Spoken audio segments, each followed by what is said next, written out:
100 سال پہلے کا ذکر ہے. ویتنام کو ہر کوئی جانتا ہے، جس کا دارالحکومت ہنوئی ہے. ویتنام ایک فرانسیسی کالونی ہوا کرتا تھا. جیسے ہم لوگ برطانوی کالونی تھے، ویتنام ایک فرانسیسی کالونی تھا اور اس کو فرینچ انڈو چائنا پکارا جاتا تھا. اس کالونی کے فرانسیسی حکمرانوں نے اپنے رہنے کے لیے ایک بہترین شہر تعمیر کیا تھا. ہنوئی میں ایک کالونی تھی جس کے اندر وہ خود رہتے تھے، اور اس کالونی کا فضلہ اور گندگی کو باہر نکالنے کے لیے انہوں نے ایک state of the art sewerage system بنایا تھا. اب جب وہ سسٹم بن گیا تو ان کا فضلہ تو آسانی سے ٹھکانے لگنے لگا، لیکن ایک پرابلم ہو گیا. اس سیوریج کے نظام میں چوہوں نے اپنا گھر بنا لیا، اور اتنے چوہے پیدا ہوئے ہنوئی میں، اتنے چوہے پیدا ہو گئے کہ فرانسیسی کولونیل ماسٹرز پریشان ہو گئے. انہوں نے سوچا بھائی ان چوہوں کو کیسے ٹھکانہ لگایا جائے. تو پھر انہوں نے ایک انعام کا پروگرام شروع کیا. انہوں نے کہا بھائی جو بھی شخص ہمیں ایک مرے ہوئے چوہے کی دم لا کے دے گا، ہم اسے ایک سرٹن انعام دیں گے. پھر کیا تھا، سینکڑوں ہزاروں چوہوں کی دمیں جمع ہونے لگی. چوہے کی دم جمع کراؤ، انعام پاؤ، گھر جاؤ. لیکن کچھ عرصے کے بعد ویتنامی شہریوں نے دیکھا تو ہنوئی کی سڑکوں پہ لوگوں کو بغیر دم کے چوہے نظر آنا شروع ہو گئے. جب تھوڑی تحقیق کی گئی تو پتہ چلا کہ شہریوں نے بجائے چوہوں کو مارنے کے چوہوں کی دم کاٹ کر ان کو زندہ چھوڑنا شروع کر دیا تھا، کیونکہ وہ جانتے تھے کہ اگر چوہے مر گئے تو پھر ان کو انعام کہاں سے ملے گا. یہی نہیں بلکہ بہت سارے اس وقت کے بزنس مین نے تو چوہے امپورٹ کیے، ان کو اپنے فارمز میں بریڈ کیا اور ان کی دمیں کاٹ کر فرانسیسی حکمرانوں کو پیش کی اور انعام حاصل کیا. لیکن یقین کیجئے ایسا کرنے میں ویتنام کے شہری اکیلے نہیں تھے.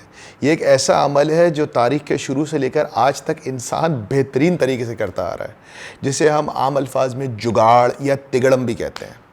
لیکن ریسرچ کی زبان میں اس کو گڈ ہارٹس لا کہا جاتا ہے. اور جیسے کہ اینتھروپولوجسٹ ہیں میرلن اسٹیتھرن، انہوں نے بڑے خوبصورتی سے ایک جملے میں سمویا ہے. وہ کہتی ہیں کہ when a measure becomes a target, it ceases to be a good measure. یہ تو 100 سال پہلے کی بات تھی، لیکن I actually wanted to bring your attention towards something that recently happened.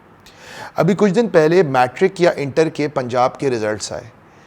700 بچوں نے 1100 میں سے 1100 نمبر حاصل کیے.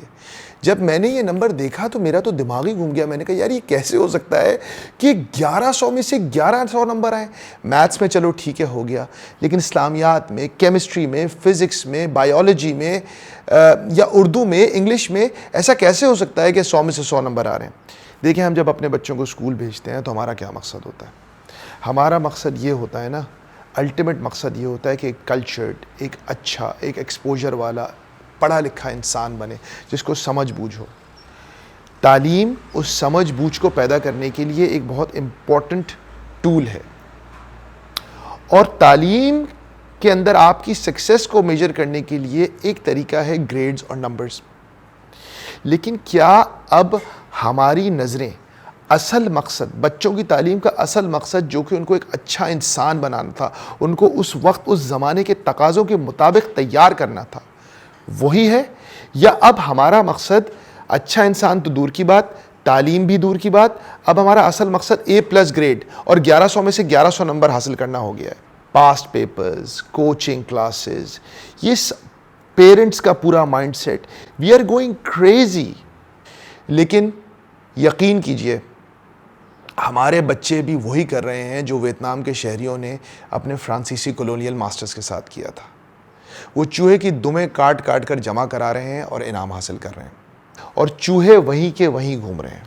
تو اپنی نگاہ مقصد پہ رکھیں.